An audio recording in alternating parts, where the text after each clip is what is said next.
అంటే మీరు వాలంటీర్ల వల్ల నష్టపోయారు.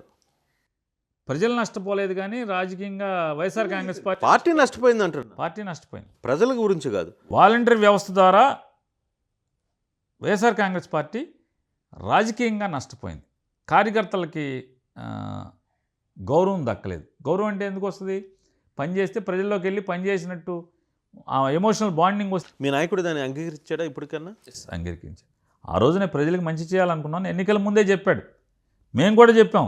గమ్మత్తు ఏంటంటే వైఎస్ఆర్ కాంగ్రెస్ పార్టీ ప్రతి కార్యకర్త చెప్పాడు ఏమని, కులం చూడం, మతం చూడం, ప్రాంతం చూడం, నీ అర్హత ఆధారంగా సచివాలయ వాలంటీర్ వ్యవస్థ ఒకటి వచ్చి ప్రతి 50 ఏళ్ళకో 100 ఏళ్ళకో ఒక మనిషిని పెడతాను, మీ ఊళ్ళోంచే ఆ మనిషే మీకు ప్రభుత్వం తరపున అన్ని. మీ పార్టీకి నష్టం చేసిందిగా పూర్తిగా.